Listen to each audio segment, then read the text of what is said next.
శివాయ గురవే నమః. శ్రీమాత్రే నమః. శ్రీ గురుభ్యో నమః. అమ్మవారి స్వరూపాలు మీకు అందరికీ నమస్కారం అండి. ఈరోజు మన సౌందర్యలహరిలో 51వ శ్లోకానికి వచ్చేసాం. 51వ శ్లోకం. శివే శృంగారార్ద్రా తదితర జనే కుత్సనపరా సరోషా గంగాయాం గిరిశచరితే విస్మయవతి హరాహిభ్యో భీతా సరసిరుహ సౌభాగ్యజననీ సఖీషు స్మేరాతే మయి జనని దృష్టి సకరుణా. ఈ శ్లోకంలో ఆదిశంకరాచార్యులు గారు అమ్మవారి యొక్క చూపుల్లో నవరసాలను ఆయన దర్శించి మన చేత దర్శింపజేస్తున్నారు. అది ఈ శ్లోకం నుండి విశేషం. మామూలుగా మన జీవితం అంతా నవరసాలతో కూడుకుందే, కానీ మనం కూడా కళ్ళల్లో అనేక భావాలు ప్రకటించగలుగుతాం. మనకు దుఃఖం వచ్చినా కన్నీళ్ళు వస్తాయి, ఆనందం వచ్చినా కళ్ళు కూడా నవ్వుతున్నట్టుగా ఉంటాయి. ఆశ్చర్యం కలిగినా మనం కనుబొమ్మలు పెద్దవి చేసి ఆశ్చర్యభావం చూపిస్తాం. దయ కలిగితే దయగా చూపు చూస్తాం, అలాగే ప్రేమగా అయితే ప్రేమగా చూస్తాం. ఎన్ని రకాల భావాలు కళ్ళు పరిగించగలవు, మనకు కూడా ఉంది. కానీ అమ్మవారికి అవి ఎలా ఉన్నాయనే విషయాన్ని మనం మనం చూడలేం కదా, ఆయన మనకు చూపిస్తున్నారు. అది గొప్ప విషయం. ఈ శ్లోకంలో నవరసాలు 9 రసాలను 8 రసాలు ఈ శ్లోకాల్లో చెప్తున్నారు. ఒక్కొక్క వాక్యంలో 2 రసాలు చూపిస్తున్నారు. రసం అంటే అనుభూతి, మనసు పొందే ఆనంద అనుభూతి. ఆ అనుభూతులు ఎన్ని రకాలుగా ఉంటాయంటే 9 రకాలుగా ఉంటాయి. ఆ 9 రకాలుగా ఉన్న భావాన్ని మన కళ్ళల్లో చూపిస్తున్నారు ఆదిశంకరాచార్య గారు. మొదట శివే శృంగారార్ద్రా, శృంగార భావం. మొట్టమొదటి శృంగార భావం తీసుకున్నారు. ఈ శృంగార భావన అనేది ఇప్పుడు మనకు వాడుకలో చాలా ఉన్నతమైన దాన్ని చాలా తక్కువ స్థాయిలో చూపిస్తున్నారు. నిజానికి శృంగారం అనేది చాలా గొప్ప భావన. అంటే దాంట్లో ప్రేమ ఎక్కువగా ఉంటుంది. ఆ ప్రేమ ఎటువంటిది? అమలనమైన ప్రేమ. అంటే శారీరకమైన ప్రేమ కాదు, అది మానసికమైన గొప్ప స్థితి, గొప్ప ప్రేమ అది. ఆ ప్రేమ భావాన్ని శృంగారం అంటారు. అమ్మవారి కళ్ళల్లో ఆ శృంగార భావన కనిపిస్తోందట. ఎట్లా ఉంది?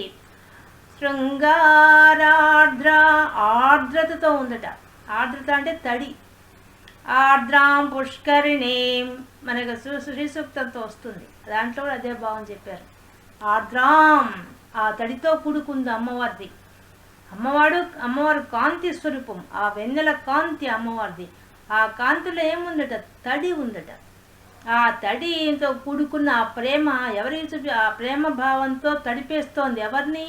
ఆమె చూపులతో తడిపేస్తోంది ఎవరిని? శివే, తన భర్త అయిన శివుడి మీద ఆ శృంగార భావనతో ఆమె తడిపేస్తోందట. ఆ కరుణ, ఆ యొక్క శృంగార భావంతో ఎవరి మీద?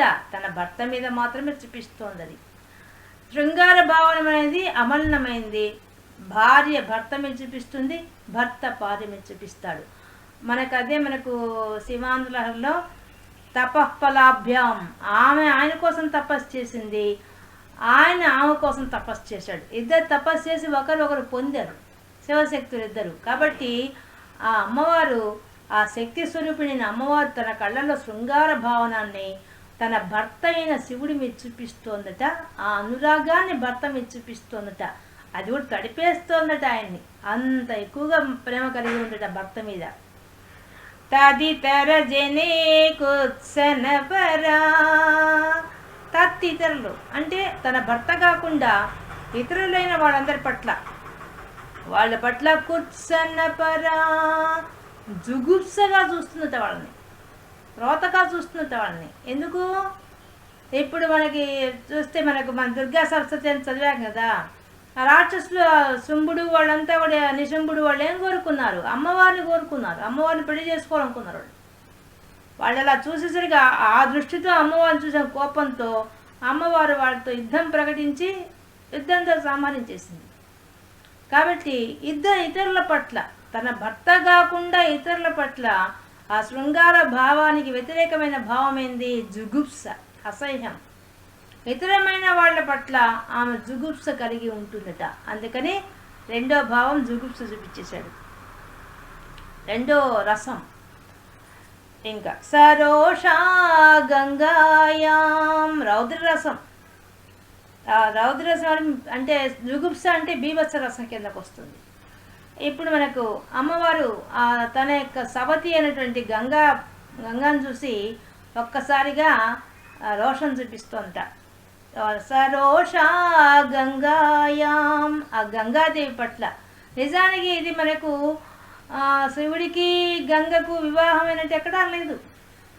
ఎలా ఉంది? భర్త అంటే భరించేవాడు, అది కదా అర్థం. ఆ విధంగా చూసుకుంటే అమ్మవారు ఏం చేస్తున్నారు? గంగాదేవి వచ్చేసి అమ్మవారి అంశే. ఆమె కూడా మేనకాదేవికి పుట్టిన ఆమెగా గంగాదేవి. ఆమె పుట్టంగా దేవతలకు వెళ్ళిపోయింది. వాళ్ళు వచ్చి అడిగారు ఆమెని, మా లోకాలకి రావాలా, మాకు ఈమె గంగ కావాలని తీసుకెళ్ళిపోయారు ఆమెను దేవత. కాబట్టి ఆమె గంగాదేవిని మళ్ళీ భగీరథుడు వచ్చి భూమి మీద కావాలని కోరుకుంటే ఆమె వచ్చినప్పుడు ఎవరు భరిస్తారు? అంత వేగంగా వస్తున్న గంగను భరించే వాళ్ళు ఎవరు? అప్పుడు శివుడిని ప్రార్థిస్తారు, మీరు భరించవలసింది. అంటే ఆయన తన జటాజుటంలో వేసి ఆమెను బంధించి ఒక్క పాయ తన యొక్క జటాజుటంలో నుండి ఒక్క పాయను మాత్రమే భూమి మీద పంపించాడు. ఒక్క పాయ ఉధృతంగా వచ్చేసింది కిందికి. అంటే మిగతా అంతా ఆయన శిరస్సు మీదే ఉండిపోయింది. అందువల్ల గంగాదేవిని భరిస్తున్నాడు కాబట్టి భర్త అన్నారు, అంతే తప్ప నిజానికి సవతి కాదు. మనం అంతా దీన్ని మామూలుగా ఇద్దరు భార్యల లెక్కగా చేసుకుంటారు. ఆ శక్తి స్వరూపాలు తప్ప మనకుండే భార్యాభర్తల అనుబంధాలంతా వాళ్ళకు ఉండవు. వాళ్ళకు ఉండేదంతా శక్తి స్వరూపాలు వాళ్ళంతా. కాబట్టి ఆ నీటి యొక్క శక్తి స్వరూపంతో ఉండే ఆ గంగమ్మ తల్లి ఆయన శరీరం అట్లా కూర్చోంది. ఎందుకు? ఒక పాయ బయటకు వచ్చింది, మిగతా అంతా ఆయన మీద కూర్చోంది భూమి మీదకి వచ్చేటప్పుడు. కాబట్టి దాన్నే ఈయన చెప్తున్నారు. అమ్మా ఆమె చూస్తే నీకు నాలాగే నిన్ను భరిస్తున్నాడు నా భర్త అని చెప్పేసి సవతిగా భావించి మా భూలోకంలో అంతా సవతిని నీకని చెప్పేశాం. కాబట్టి ఆ సవతిని చూసినప్పుడు నీకు రోషం కలిగేసేసి రోషం కలిగేసి గంగాయాం, ఆ గంగాదేవి మీద నీ కళ్ళల్లో రౌద్రరసం కనిపిస్తోందమ్మా. శివుడి మీదేమో శృంగార భావం ఉంది, శివుడు కాకుండా ఇతరమైన వాళ్ళ పట్ల ఏమో జుగుప్స భావం ఉంది. నీ కళ్ళల్లో నీ సవతి పట్ల రౌద్రభావం ఉంది. గిరిశ చరితే విస్మయవతి, గిరిశ చరితే నీ భర్త అయినటువంటి ఆ సదాశివుని యొక్క చరిత్రం. కొంతమంది ఇక్కడ నయన ఉంటుంది, నయన కరెక్ట్ కాదండి, చరిత్ర కరెక్ట్. ఆ శివుని యొక్క చరిత్ర విన్నప్పుడు ఆయన వచ్చి అమ్మవారి కూర్చొని గొప్ప గొప్ప కవులంతా వచ్చేసి ఆ బ్రహ్మదేవుడు ముందే చెప్పేశారు ఆ విషయం. బ్రహ్మదేవుడు వసిన్య దేవత వాళ్ళంతా వచ్చి కూర్చొని అమ్మవారి కవితల ద్వారా వర్ణిస్తూ ఉంటారు. ఏమని? అమ్మ నీ భర్త విషం మింగాడమ్మా అనగానే నా భర్త మింగాడా అని ఆమె ఆశ్చర్యపోతుంటుంది. మళ్ళీ వచ్చి త్రిపురాసురుడు సంహారం చేశాడమ్మా ఆయన అని దాన్ని అంతా కదరగా వాళ్ళు వర్ణిస్తూ ఉంటే అమ్మవారు ఆశ్చర్యంగా వింటుంటారు. కాబట్టి ఆ విధంగా అమ్మ నీ కళ్ళు పెద్దవి చేసి ఆశ్చర్యంగా వింటావు. కాబట్టి అప్పుడు నీ కళ్ళల్లో ఏం కనిపిస్తోందంటే మాకు అద్భుత రసం కనిపిస్తోంది. హరాహిభ్యో భీత, హరాహిభ్యో అంటే ఆ శివుడు ఏం పెట్టుకుంటాడు? పాములు ధరించి ఉంటాడు తన శరీరం అంతా. ఆభరణాలు ఏమున్నాయి శివుడికి? అన్ని పాములే.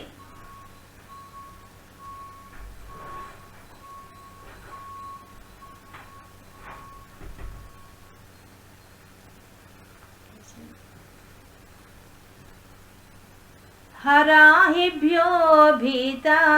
ఆమె ఒకసారి సరసంగా వచ్చి ఆ శివుని పక్కన కూర్చుందిట. కూర్చొని మెల్లగా ఆయన చెయ్యి మీద చెయ్యి వేసిందట. వెంటనే ఆయన చేతి మీద పాకుతున్న పాము వచ్చేసి ఆమె మీదకి పాకిందట. వెంటనే ఆమె అని భయపడిందట.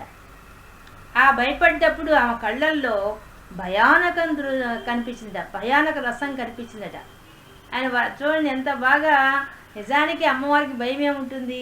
ఆమె భయాపహ, మనకు భయాలు తొలగిస్తుంది. మనకు లలితా శాస్త్రం చెప్పారు భయాపహ, భయాన్ని పోగొట్టాము. ఆమెకు భయం ఎందుకు ఉంటుంది? కానీ ఆ దృశ్యాన్ని మనకు చూపిస్తూ అమ్మవారు భయపడ్డారు. ఆమె కళ్ళల్లో భయం కనిపించింది. ఎప్పుడు? ఆమె ఏదో భావంతో భర్త మీద చెయ్యి వేయంగానే ఆయన చెయ్యి మీద ఉండేటువంటి ఆ యొక్క పాము వచ్చి ఆమె మీద రాగానే ఆమె భయపడ్డట్టుగా ఆమె కళ్ళల్లో భావం కనిపించిందట. ఆయనకి కనిపించడం వల్ల అక్కడ భయానకం కనిపిస్తోంది, భయానక రసం కనిపిస్తోంది. ఇంకా సరసిరుహ సౌభాగ్య జనని, కొంతమందికి జైని కూడా ఉంటుంది, రెండు కరెక్టే. సరసిరుహ అంటే పద్మం. ఆ పద్మాలు సౌభాగ్య జనని సరసిరుహ. ఆ పద్మాలు వచ్చేసేసి అమ్మా పద్మరేకుల వంటి కళ్ళు అని చెప్పి ఆ అమ్మవారిని అందరూ పొగుడుతూ ఉంటారు, కవులంతా కూడా. అది చూసి మాలాగే ఉన్నాయి అమ్మవారి కళ్ళు అన్నారట, అనుకున్నాయట ఆ పద్మాలు. వెంటనే అమ్మవారు కోపంగా చూశారట. నా కళ్ళు ఎక్కడా, మీ పద్మాలు రేకులు ఎక్కడా అని ఒక్కసారి కోపంగా చూశారట. అప్పుడు నీ కళ్ళల్లో ఎర్ర జీర కనిపించిందమ్మా, అందుకని అది రౌద్ర రసం అమ్మా. నీ కోపం వచ్చింది ఆ పద్మాల మీద, అప్పుడు నీ కళ్ళల్లో మాకు రౌద్ర రసం కనిపించింది. సఖీషు స్మేరాతే అమ్మ, నీ యొక్క సఖీషు, నీ యొక్క చెలికెత్తడు, నీ చెలికెత్తలతో చేరి నువ్వు సరస సల్లాపాలు ఆడేటప్పుడు స్మేరా, నువ్వు హాయిగా నవ్వుతూ ఉంటావు. వాళ్ళతో సరస సల్లాపాలు ఆడుతూ మాట్లాడుతూ తమాషాగా మాట్లాడుకుంటారే, అది హాస్యరసమమ్మా నీ కళ్ళల్లో కనిపించింది నాకు. అప్పుడు వాళ్ళందరూ మాట్లాడుతుంటే నీ కళ్ళల్లో నవ్వుతున్నట్టుగా నాకు హాస్యరసం కనిపిస్తోంది. ఇంకా అన్నిటికన్నా మా ఈ జనని దృష్టి సకరుణ, అమ్మ నీ కళ్ళల్లో నాకు దయ కనిపించింది. ఎప్పుడు? నా పట్ల నువ్వు చూసే చూపు ఎలాంటిదంటే దయతో కూడిందమ్మా. కాబట్టి ఈ విధంగా కరుణరసం కూడా కనిపిస్తోంది. ఈ విధంగా 8 రసాలు నీ కళ్ళల్లో కనిపిస్తున్నాయి. కానీ ఈ 8 రసాలకు మూలమైంది ఏంది? ఆ శాంతరసం. నీ సహజమైన స్వభావం ఏంటంటే శాంతరసం. ఆ శాంతరసం మిగతా 8 రూపాల్లో నీ కళ్ళల్లో కనిపిస్తోందమ్మా అని చెప్పి ఆదిశంకరాచార్యులు ఇంత గొప్పగా అమ్మవారి కళ్ళను చూస్తూ అమ్మవారి కళ్ళల్లోని చూపులు ఇన్ని రకాలుగా నవరసాలు పలికిస్తున్నాయని చెప్పి ఆ దృశ్యాన్ని మన కళ్ళ ముందు ఆవిష్కరించారు ఈ శ్లోకం ద్వారా.